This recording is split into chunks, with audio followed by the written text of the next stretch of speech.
dengan kurniaan pelbagai nikmat. Antaranya adalah nikmat yang paling berharga, yang nikmat terbesar sekali adalah kepada manusia ni adalah lidah. Jadi sama-samalah kita ikuti kupasan selanjutnya daripada Al-Fadhil Ustaz mengenai menjaga lidah ini. Ustaz Fikri, dipersilakan Ustaz. Terima kasih. Assalamualaikum warahmatullahi wabarakatuh. Bismillahirrahmanirrahim. Alhamdulillahirabbil alamin. Wassalatu wassalamu ala Rasulillah wa ala alihi wa sahbihi ajma'in. Rabbi syrah li sadri, wa Allah lapangkanlah dada. Wa yassir li amri, permudahkanlah segala urusan. Wahlul 'uqdatam min lisani, rungkaikanlah segala simpulan pada lidahku. Yafqahu qawli, supaya dia fahami kata-kataku. Subhanaka la ilma lana illa ma 'allamtana innaka antal alimul hakim wa la hawla wa la quwwata illa billahil aliyyil azim. Yang saya muliakan moderator, pengacara majlis pada pagi ini, khususnya rakan-rakan, para sahabat yang dirahmati Allah sekalian. Lebih dahulu kita mengucapkan syukur kepada Allah Ta'ala kerana mengurniakan kepada kita banyak nikmat. Bahkan Allah Ta'ala nyatakan, wa in ta'uddu ni'matallahi la tuhsuha. Sekiranya kamu ingin menghitung nikmat Allah Ta'ala ke atas kamu, nescaya kamu tak mampu menghitungnya. Tak mampu nak hitung. Nikmat Allah Ta'ala ni sangat-sangat banyak. Yang mana tuan-tuan, kita tak terasa nikmat selagi mana nikmat itu berkekalan dengan sama-sama kita. Tetapi apabila nikmat itu hilang daripada kita, baru kita terasa satu kehilangan nikmat. Umpama berkelip mata. Berkelip mata ni kita tak rasa nikmat pun, biasa je berkelip mata. Tetapi apabila mata kita tak dapat nak berkelip, tak dapat nak pejam, tak dapat nak celik, boleh jadi kerana saraf dan sebagainya, maka di kala itu kita mula terasa azabnya, sangsaranya, tak dapat berkelip mata. Mata kita menjadi pedih, berair, masuk habuk, merah dan boleh jadi menyebabkan mata menjadi rosak, buta dan sebagainya. Itu ada nikmat. Kita dapat berkelip. Nikmat menggaru gatal misalnya. Kita gatal tapi bila kita garu rasa nikmat. Sebenarnya itu satu nikmat. Apatah lagi kita bernafas. Bila Allah Ta'ala jadikan kita tak sihat, sel semua tak selesa nak bernafas, barulah kita terasa nikmatnya dapat bernafas dengan selesa. Begitu juga dengan lidah yang Allah Ta'ala kurniakan kepada kita ini. Satu nikmat yang besar. Tetapi kita tak terasa nikmat selagi mana kita boleh bercakap, boleh bersembang. Tak terasa je nikmat lidah. Tetapi ingat, apabila lidah kelu tak dapat nak berkata-kata lagi. Di kala itu baru terasa rupa-rupanya kita punya nikmat yang besar telah hilang daripada kita. Apatah lagi apabila kita telah meninggal dunia, kita terasa terlepas peluang yang sangat berharga. Rupa-rupanya menyebut subhanallah, walhamdulillah, wala ilaha illallah, wallahu akbar. Yang ucapannya tak sampai pun setengah minit, tapi pahalanya penuh langit dan bumi. Baru terasa besarnya ucapan-ucapan sebegini. Subhanallah. Baik, kita terus kepada tajuk kita dalam bicara kitab Penawar Bagi Hati. Membicarakan pada pagi ini bab berkaitan dengan lidah. Menjaga lidah. Menjaga lidah, yakni mengawal lidah kita daripada mengeluarkan kata-kata ataupun sesuatu yang menyakitkan hati. Bukan sahaja kata-kata, sebenarnya lidah ini, orang Kelantan kata jeleh, tonye, cebeh. Itu dengan mimik mulut kita pun sudah menyakitkan hati orang. Apatah lagi dengan keluarkan kata-kata yang kesat, maki hamun supah seranah. Itu lagi yang menyebabkan lukanya sangat dalam. Orang kata lidah itu lebih tajam daripada pedang. Kalau terkena pisau, lukanya boleh sembuh dalam beberapa hari. Pergi jahit, pergi comot ubat, insya-Allah hilang. Tapi dengan terluka dengan kata-kata ini, lama terkesan dia. Bertahun dan kadang-kadang boleh membawa mati. Kerana sakit hati, kerana terkesan dengan kata-kata yang tidak sopan, maki hamun dan sebagainya. Maka Islam mengarahkan kita agar kita menjaga lidah dengan sebaik-baik. Ketahui olehmu bahawasanya Allah Ta'ala menjadikan ia akan lidah bagi engkau supaya membaca engkau dengan dia akan Quran. Jadi katanya musannif pengarang kitab kita ini, itu Allah Ta'ala jadikan lidah itu untuk engkau baca Quran. Engkau sebutkan kata-kata memuji-muji Allah, bertasbih pada Allah Subhanahu wa Ta'ala agar engkau baca Quran. Itu nombor satu. Supaya lidah ni baca Quran. Bermakna kalaulah lidah yang Allah Ta'ala kurniakan itu tak pernah baca Quran, tak pernah sebut kalimah Allah, tak pernah nak mensyukuri nikmat Allah Ta'ala, ini satu kekufuran, kufur nikmat. Kufur nikmat. Yang kita kata, la'in syakartum la'azidannakum, wa la'in kafartum inna azabi lasyadid. Sekiranya kau bersyukur atas nikmat yang aku berikan kepada kamu, nescaya aku akan tambahkan lagi nikmat itu. Dan seandainya kamu kufur, ingkar akan nikmatku, kata Allah, aku beri ancaman padamu bahawasanya azabku tersangat dahsyat. Bermakna orang yang tidak pernah syukur dengan nikmat lidah ini akan menerima azab di hari akhirat nanti. Dengan kalimat, dengan ucapan lidahlah menyebabkan seseorang itu yang kufur boleh jadi Islam. Seorang yang kafir, penyembah berhala, golongan musyrikin, tetapi dia menyebut asyhadu an la ilaha illallah wa asyhadu anna Muhammadar Rasulullah, dia dah jadi Islam.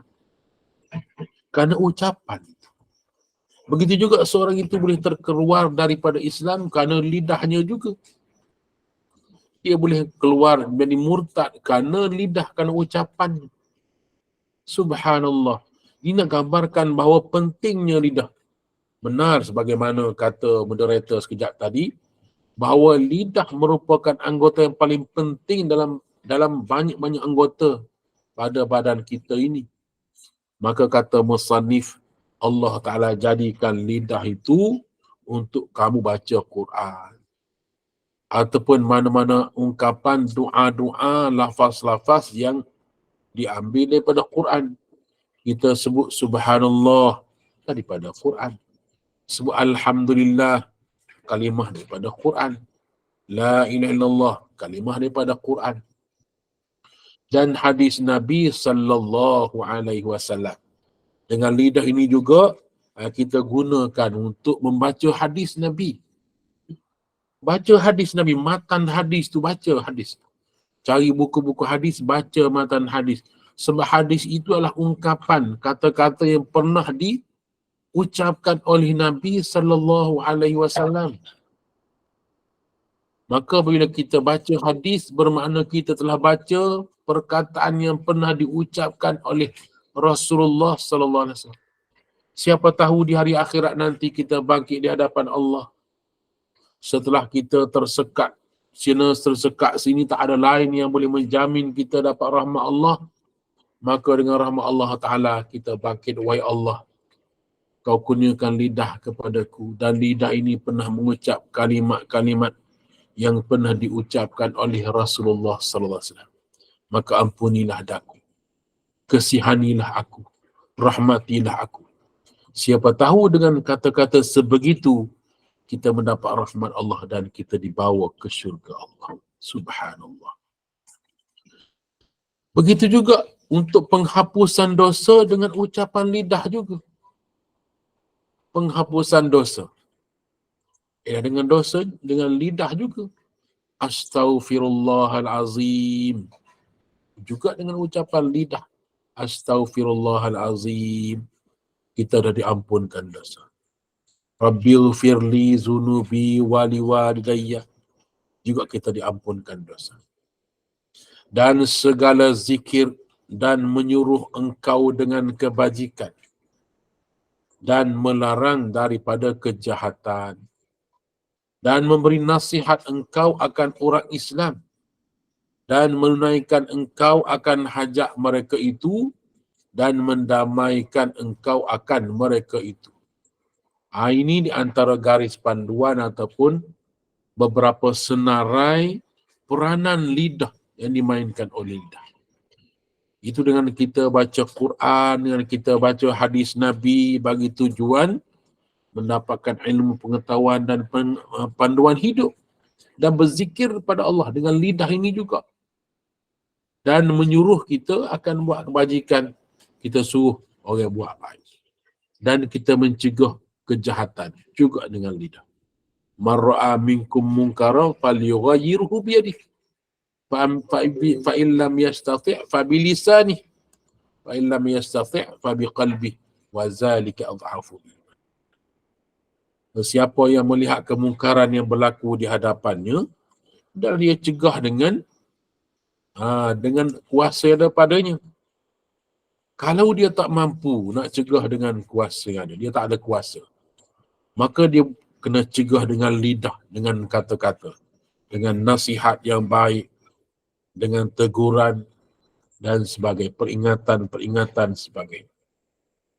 Kalau dia tak mampu nak ubahkan dengan lidah, maka naklah dia ubahkan dengan dalam hati dia, benci dalam hati. Itulah selemah-lemah iman. Maka dengan cegah kemungkaran, kita suruh berbuat baik, kita mendapat keredaan daripada Allah Ta'ala. Allah Ta'ala menyatakan dalam Al-Quran, bagaimana firman-Nya, kuntum khairu ummatin ukhrijat linnas ta'muruna bil ma'ruf wa tanhauna 'anil munkar wa tu'minuna billah. Kamu adalah sebaik-baik umat daripada kalangan manusia. Kerana kamu menyuruh kepada kebaikan, kamu mencegah kemungkaran. Bermakna peranan ini lidah. Suruh pada benda baik, cegah kemungkaran, dan kamu beriman kepada Allah. Subhanallah. Kita lihat ayat-ayat suci Al-Quran Karim dan hadis-hadis Nabi sallallahu alaihi wasallam berkaitan dengan kepentingan lidah ini, menjaga lidah. Bagaimana firman Allah Ta'ala dalam surah Qaf ayat 18. A'udzu billahi minasyaitonir rajim. Ma yalfizu min qawlin illa ladaihi raqibun atid. Sadaqallahul azim.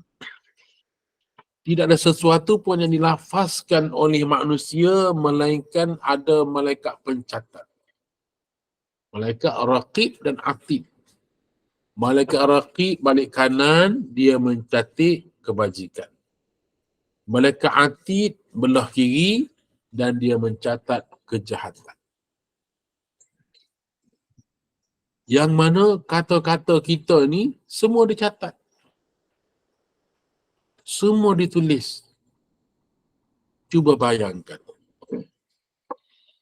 Ada pengkaji daripada barat, mereka menyatakan bahawa anggaran manusia berkata-kata setiap hari antara 15,000 patah perkataan sehingga 35,000 patah perkataan. Maksima saya paling banyak bercakap, popek bercakap daripada pagi sampai tengah hari, sampai petang, sampai malam, mata dia pejam tidur, keupayaan dia bercakap dalam masa 24 jam ataupun 12 jam itu kira-kira 35,000 patah perkataan. Kalaulah 35,000 patah perkataan itu semuanya dosa, semuanya dosa, bermakna dia sehari itu dia telah dia dapat dosa sebanyak 35,000 dosa. Subhanallah. Kalaulah hari tu dia bercakap semua benda-benda yang baik, dia baca Quran, dia baca hadis, dia tazkirah, dia zikir, dia doa, 35,000 patah perkataan yang keluar semuanya kebajikan, maka Allah gandakan lagi. Satu kebajikan digandakan dengan 10 pahala. Satu kebaikan Allah gandakan dengan 10 pahala hingga 700 kali ganda. Berbayangkan pahalanya berganda-ganda hingga boleh jadi 100,000, 200,000 kebajikan dapat kerana lidah. Ada satu hadis Nabi SAW yang mana Nabi SAW menyatakan bahawa setiap pagi semua anggota berpesan kepada lidah. Semua anggota berpesan kepada lidah. Tangan pesan pada lidah, wahai lidah, hati-hati kamu hari ini. Kami semua bergantung denganmu. Kami harap padamu hari ini. Tangan pesan pada lidah, kaki pun pesan pada lidah. Mata, telinga, semuanya pesan kepada lidah. Supaya lidah jaga.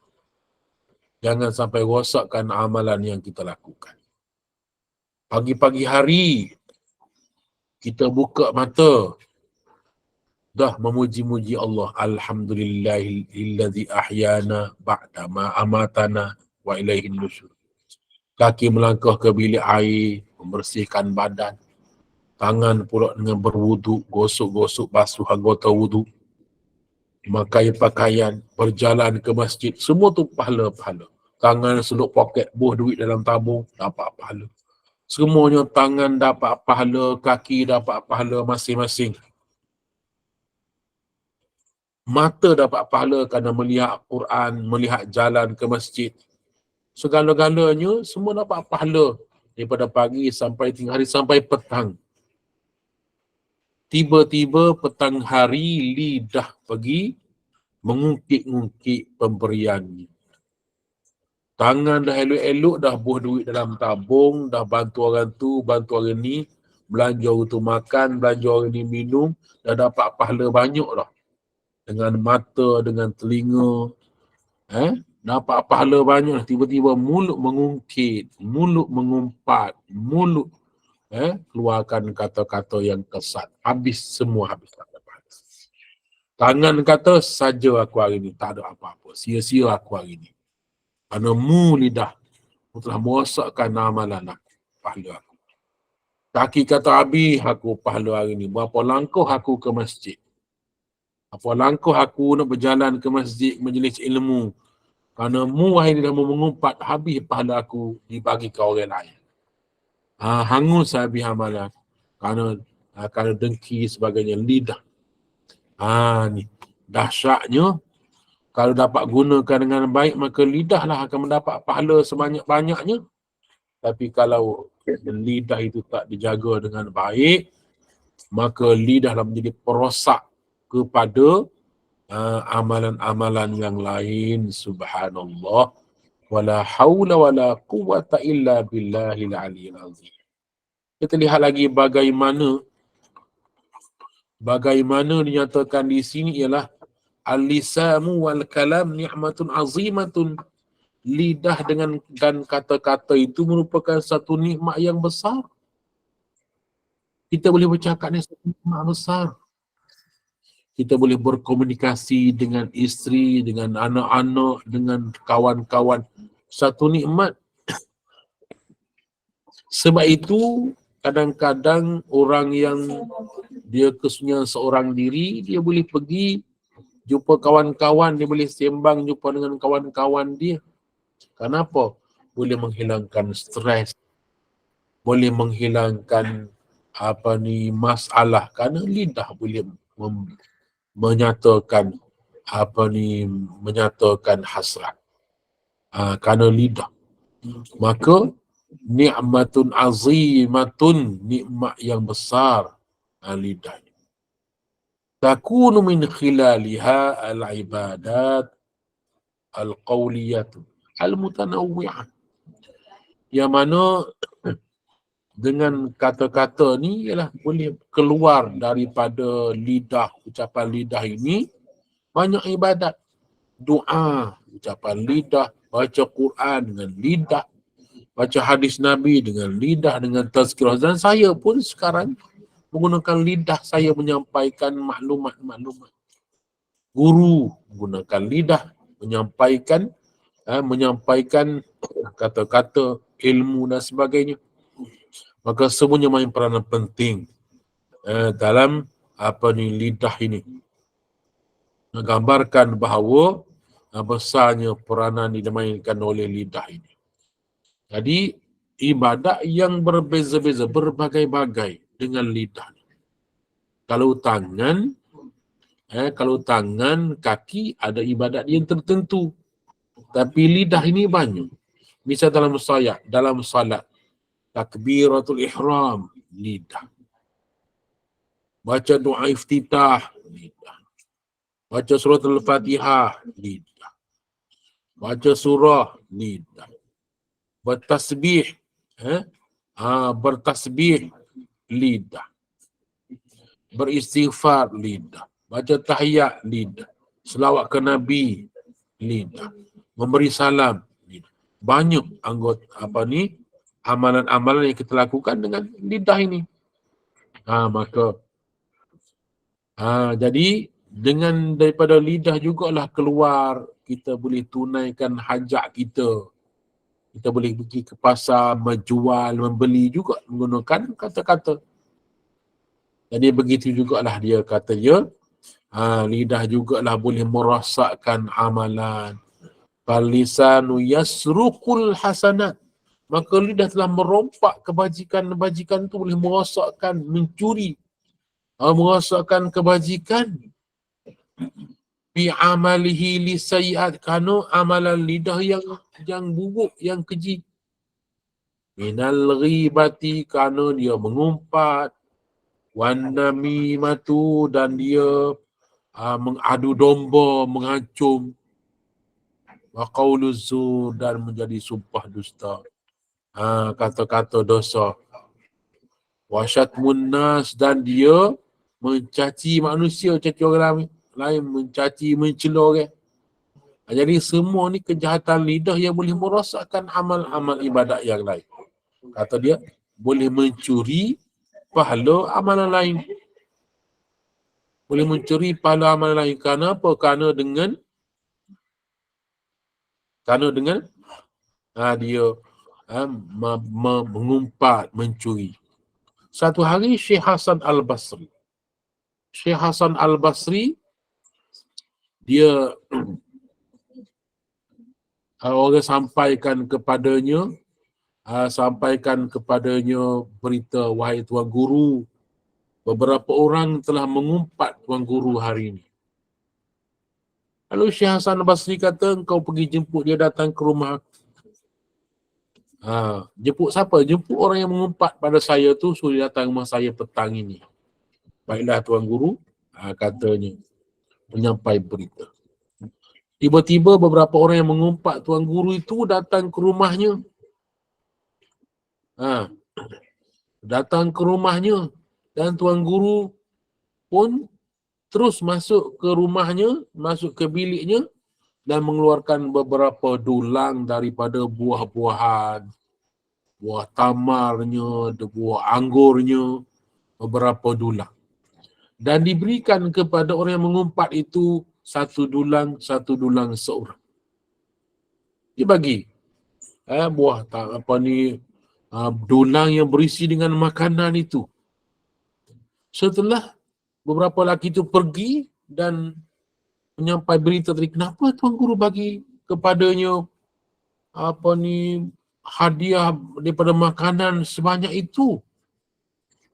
Lalu Syekh Hasan Basri berkata, tidakkah kamu tahu bahawa dia telah menghadiahkan amalannya kepadaku? Amalan salatnya, amalan puasanya, amalan zikirnya, dia telah menghadiahkan padaku dengan dia mengumpat padaku. Maka aku beri buah-buahan padanya, ambil lah sikit saja tu. Jika nak bandingkan dengan amalan yang telah dia berikan kepadaku. dengan dia mengumpat padaku. Subhanallah. Dia tak marah, bahkan syukur, bahkan melahirkan rasa Masya Allah. Seorang yang menginyai kita, yang memfitnah kita, maka sebaliknya ada hikmah di sebalik apa ni, ada kebaikan yang kita dapat. Yang penting kita bersabar dan berserah kepada Allah Subhanahu wa ta'ala. Subhanallah. Baik, tuan-tuan muslimin, muslimat ini rahmati Allah. Dan kata dia, memberi nasihat engkau akan orang Islam dan menunaikan engkau akan hajat mereka itu, mendamaikan engkau akan mereka itu. Mendamaikan. Mendamaikan antara mereka yang bertelaguh itu. Bagaimana firman Allah Ta'ala? La khaira fi kathirin min najwahum illa man amara bi sadaqatin aw ma'rufin aw islahin bainan nas. La khaira, tidak ada kebaikan. La khaira, tidak ada kebaikan fi kasirin, dalam kebanyakan kata-kata mereka, min najwahum. Mereka duk bercakap, mereka duk bisik-bisik, mereka duk kata-kata itu, tak ada kebaikan, melainkan beberapa perkara sahaja. Illa man amara bi sadaqah, dan dia menyuruh kepada sedekah. Au ma'ruf, ataupun dia menyuruh kepada ma'ruf, pada kebaikan. Au islahin bainas, ataupun dia mendamaikan manusia yang bertelaguh. Mendamaikan manusia yang bertelaguh. Misalnya, dua orang berkelahi. Kita damaikan sama suami isteri ataupun rakan, dua orang rakan yang berkelahi baloh. Kita damaikan dia, kita mengambil masa setengah jam. Kita nasihat ini, bawa contoh itu, contoh ini. Berbagai-bagai contoh kita bawa dengan tujuan nak damaikan mereka. Kita bercakap selama setengah jam dengan tujuan nak mendamaikan mereka, maka setengah jam tu umpama kita sedang beribadah kepada Allah. Dapat pahala setiap patah perkataan yang kita ucapkan itu, dapat pahala. Dengan tujuan kita nak damaikan mereka. Itu nak gambarkan bahawa betapa besarnya ganjaran pahala yang Allah Ta'ala kurniakan pada benda-benda yang baik itu. Subhanallah. Baik, muslimin, muslimat ini rahmati Allah. Dan barang sebagainya daripada segala faedah akhirat. Begitulah juga dengan apa sahajalah untuk tujuan kebaikan akhirat, maka mendapat pahala yang dikerjakan dengan lidah. Seperti menjadikan Allah Ta'ala akan lidah engkau itu kerana maslahah dunia, seperti mencari harta dengan segala akad. Seperti akad jual beli dan akad sewa menyewa, hendaklah syukur engkau atas nikmat dengan memeliharanya daripada barang yang tiada dijadikan dia kerananya. Jadi engkau pelihara lidah daripada mengeluarkan kata-kata yang sia-sia. Bagaimana Allah jadikan lidah dengan tujuan apa? Tujuan ibadah. Wa ma khalaqtul jinna wal insa illa liya'budun, kata Allah. Aku tidak jadikan jin dan manusia melainkan untuk abdikan diri padaku. Seluruh kejadian sama ada mata, telinga, kaki, tangan, semuanya tujuan ibadah pada Allah. Maka bercakap sia-sia bukan ibadah. Mengumpat bukan ibadah. Adu domba bukan ibadah. Bermakna semua tu bersalahan daripada tujuan penciptaan manusia. Subhanallah. Tuan-tuan muslimin, muslimat ini rahmati Allah. Maka sesiapa melakukan perkara yang bercanggah dengan ibadah, maka dia adalah akan menjadi tuntutan. Membawa kepada kerosakan dan kemusnahan. Maka dengan lidah ini kita boleh melakukan urusan jual beli. Tak apa, jual beli ni diperintahkan oleh Allah. Cuma jangan berjual beli ketika Jumaat. Umpama hari Jumaat, dah setelah azan yang kedua, jangan lagi ada urusan jual beli ketika itu. Wazarul bai', tinggalkanlah jual beli. Kalaulah menguruskan jual beli ketika khutbah Jumaat dibaca, maka itu hukum haram, dan hukum berjual beli di kala itu hukumnya berdosa kerana dilarang oleh Allah Ta'ala. Ada ulama yang menyatakan tidak sah urusan jual beli di kala azan Jumaat ataupun khatib membaca khutbah ataupun di kala solat Jumaat didirikan. Allahu a'lam. Ini nak gambarkan bahawa ketika itu jangan ada urusan jual beli. Sekalipun dia adalah harus ataupun dibolehkan, tapi ketika lain. Baik. Dan lagi dinyatakan di sini bahawa memelihara daripada barang yang tiada dijadikan dia kerananya. Daripada berkata-kata dengan yang dilarang seperti berdusta, menyakiti akan orang lain, maka itu dosa besar. Bersalahan berdusta yang tiada menyakiti, maka itu dosa kecil, kecuali kerana hajat. Maka tiada ia dosa seperti berdusta kerana mendamaikan antara manusia. Bisa. Macam mana dusta nak damaikan manusia? Bisa saya buat contoh, dua orang bertelagah. Tiba kita nak damaikan mereka berdua. Kita terpaksa gunakan satu helah. Nak damaikan mereka bertelagah itu, kita guna helah. Supaya mereka ini berfikir semula untuk berdamai. Misalnya, kita beritahu kepada seorang ni, dia tu nak berlain, dia tu dah lama dah nak berkawan dengan awak. Dia tu dah lama nak maafkan awak. Cuma dia malu, dia tak tergamu. Padahal kawan tu tak cakap begitu pun. Kita je pandai-pandai sebut begitu. Dia pun dah malu nak jumpa dengan awak, dia nak berbaik dengan awak. Dia pun dah sesal atas kesilapan yang berlaku. Kita mereka-rekakan benda tu dengan tujuan nak sejukkan hati mereka supaya mereka tidak berterusan, bermusuhan. Itu kata dia boleh. Jangan sampai menimbulkan fitnah pula. Jadi pandai-pandailah damaikan suami isteri yang berselisih faham. Kita jadi orang tengah dan kita cuba nak damaikan dengan apa saja perkataan, maka itu juga dikira ke arah kebaikan, kerana tujuan itu kebaikan.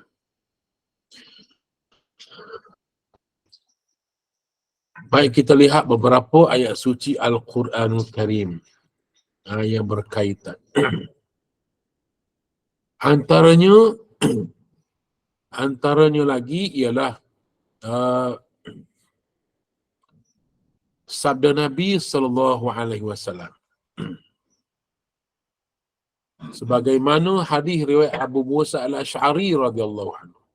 Qultu ya Rasulullah, ayyul muslimin afdal? Qal man salimal muslimuna min lisanihi wa yadihi. Abu Musa Asy'ari tanya Rasulullah, ya Rasulullah, dalam banyak-banyak orang Islam pesi mana yang paling afdal? Lalu Nabi beritahu orang Islam lain selamat daripada kejahatan lidah dan tangannya. Maknanya lidah dia tidak menyakiti hati orang, tangannya tidak menyakiti orang. Maka orang Islam yang macam ni lah, orang Islam yang baik, yang paling baik. Man kana yu'minu billah, siapa yang beriman dengan Allah dan hari akhirat, falyaqul khairan, maka dia berkata baik, ataupun awil yasmut, ataupun dia diam saja. Siapa yang beriman pada Allah dan hari akhirat, maka hendaklah dia. Satu lagi hadis Nabi SAW. Ana za'imun bi baitin fi rabadil jannah liman tarakal mira'a wa in kana muhiqqan. Aku jamin, kata Nabi, aku jamin kamu dengan sebuah mahligai dalam syurga bagi sesiapa yang meninggalkan bertengkar, balah, walaupun dia di pihak benar. Walaupun dia di pihak benar, tetapi dia tidak bergaduh, dia tidak bertengkar. Siapa-siapa dapat kawal diri daripada bertengkar, walaupun dia di pihak benar, maka aku jamin dia sebuah mahligai dalam syurga. Subhanallah. Jadi bermakna dalam hadis ini, bertengkar itu dengan lidah. Dah. Kerana lidah lah boleh bertengkar ni, balah kata mengata ni. Baik, ada lagi. Sabda Nabi SAW, man yadmanu li ma baina lihyaihi wa ma baina rijlaihi admanu lahul jannah. Siapa-siapa boleh beri jaminan pada aku, dia boleh jaga apa yang ada di antara dua misai, dia dapat jaga apa yang ada di antara kedua pohonnya, aku jamin syurga untuk. Yang Nabi beritahu, siapa-siapa boleh jamin jaga sesuatu yang antara dua misai. Apa dia? Misai dan janggut ni, lidah. Siapa-siapa beri jamin, dia dapat jaga lidah dan dapat jaga kehormatan diri antara dua pohon ni, kemaluan, dapat jaga kehormatan diri. Jamin, siapa-siapa beri jaminan kepada aku, dia boleh kawal dua ni, jangan guna tempat haram, guna tempat halal, aku jamin syurga, kata Nabi SAW. Subhanallah. Bermakna dua perkara ni penting. Lidah ni, jaga lidah kita. Siapa yang tak ada benda nak berkata, baik diam. Balik kalau yang semut, baik dia bercakap, baik ataupun dia diam saja. Baik, satu lagi, Nabi SAW satu hari diminta nasihat. Ya Rasulullah, nasihati saya. Maka Nabi kata, berjaga ni, lidah. Nabi keluarkan lidah baginda dan baginda pegang dengan tangan kanan. Ni mu jaga ni. Jaga ni. Kafa alaika lisanak, kamu jaga lidah ni. Mesti pada kamu jaga ni sungguh-sungguh, nanti kamu akan mendapat kemuliaan di sisi Allah Subhanahu wa ta'ala. Subhanallah. Itu di antara beberapa perkara yang penting yang dapat kita kupas untuk hari ini, berkaitan dengan kepentingan kita menjaga lidah daripada melakukan perkara yang boleh merosakkan amalan. Kerana boleh jadi dengan rosak santan sebelanga, rosak susu sebelanga. Itu juga dengan kerana lidah aja, sepatah kata je keluar, habis rosak badan. Allahu Akbar. Warahmatullahi untuk hari ini. Sekali lagi taufiq hidayah. Wassalamualaikum warahmatullahi wabarakatuh. Waalaikumsalam warahmatullahi wabarakatuh. Mungkin ada yang ingin mengajukan soalan, dan di sini saya ada satu soalan daripada Puan Hajah Samsiah. Assalamualaikum Ustaz. Apabila seseorang yang mengumpat itu, pahalanya dipindahkan kepada orang yang diumpatnya, adakah pahala yang telah dipindahkan kepada yang diumpat itu akan kembali balik kepada yang mengumpat itu jika ia minta maaf kepada orang yang diumpatnya dan dia bertaubat? Itu soalan dia. Terima kasih. Seorang yang mengumpat mengumpat seseorang, maka pahala dia tu dia pindah ataupun diberikan kepada orang yang diumpat. Tiba-tiba satu masa dia minta maaf lah, pahala tu tetap didapat, tapi kita dapat pahala kerana kita mohon maaf. Dapat pahala lain Allah Ta'ala beri kepada kita Kerana bila kita minta maaf, kita merendah diri, kita dah insaf, taubat, dapat pahala lain. Pahala yang dah surah padanya tu tetap, dia kata tarik kembali, dia tak dapat pahala, dan kita juga dapat pahala yang lain Allah Ta'ala berikan kerana kesanggupan kita pergi mohon maaf, satu pengorbanan besar. Nak minta maaf, nak tarik balik kesilapan ini bukan senang, maka pengorbanan itu Allah Ta'ala berikan pahala juga besar. Jadi tak okey dah orang yang diumpatkan itu, dia tak dapat pahala dah. Tapi kita akan mendapat ganjaran yang lain sekali kita mohon maaf dan bertaubat kepada Allah.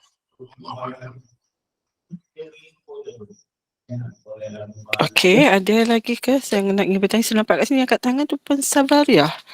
Ada nak bertanya Pensavaria? Katanya. Ada nak bertanya? Ke salah tekan? Baik, terima kasih. Rasanya setakat itu mungkin dah jelas. Angkat tangan lagi. Pensalbiah ke? Pensalbiah? Assalamualaikum Ustaz. Waalaikumsalam. Terima kasih banyak yang saya dapat hari ini. Terutamanya Ustaz, saya tak tahu selama ni bahawa setiap pagi anggota badan kita mengingatkan supaya lidah kita dapat dijaga. Subhanallah Ustaz. Terima kasih Ustaz bagi info. Memang ada dalam hadis ya, saya yang terlepas pandang. Okey, puan ada nak bertanya soalan? Okey, terima kasih Ustaz. Okey, setakat itu saja nampaknya. Dan alhamdulillah, jazakallah khair pada Ustaz Fikri atas penguasaan ilmu ini mengenai topik perbincangan itu menjaga lidah. Perkataan yang baik adalah perkataan yang mengandungi kebenaran dan manfaat. Justru itu, barang siapa yang beriman kepada Allah dan hari akhirat, hendaklah ia mengucapkan perkataan yang benar atau lebih baik diam. Dari itu, kita dianjurkan untuk memohon doa agar lidah sentiasa disibukkan dengan berzikir dan mengingatinya. Dan Allah memperingatkan bahawa terdapat malaikat yang mencatat setiap ucapan manusia yang baik maupun yang buruk. Sebagaimana Allah berfirman, tiada satu ucapan pun yang diucapkannya melainkan ada di dekatnya malaikat pengawas yang selalu hadir. Surah Qaf ayat 18. Justru itu, jagalah lidah dan jari jemari kita ini selama mana tidak berkait rapat dengan pelanggaran akidah dan syariat yang merupakan asas kepada akhlak yang mulia. Dan semoga amalan kita diterima oleh Allah SWT dan menjaga dan mendapat keberkatan daripadanya. Dan terima kasih kepada pengajar dan juga jemaah yang sudi duduk sama-sama dalam majlis ini. Dan terima kasih di atas sumbangan bagi kesinambungan majlis ini. Dan dengan itu saya serahkan kembali kepada Ustaz untuk menutup dengan tasbih kafarah dan surah Al-Asr. Silakan Ustaz. Bismillahirrahmanirrahim. Allahumma ja'al jam'ana haza jam'an marhuma wa tafarruqana min ba'dihi tafarruqan ma'suma. Ya Allah, jadikanlah perhimpunan kami pada pagi ini perhimpunan yang mengundang rahmat dari sisimu, dan perpisahan kami selepas ini perpisahan yang menghapuskan seluruh dosa-dosa kami. Subhanakallahumma wa bihamdika asyhadu an la ilaha illa anta nastaghfiruka wa natubu ilaik. Bismillahirrahmanirrahim. Wal 'asri innal insana lafi khusr illa alladhina amanu wa 'amilus shalihat wa tawasaw bil haqqi wa tawasaw bis sabr. Assalamualaikum warahmatullahi wabarakatuh. Waalaikumsalam warahmatullahi wabarakatuh. Terima kasih Ustaz. Dan para jemaah sekalian, jumpa lagi pukul 8 malam ini. Terima kasih Ustaz. Terima kasih.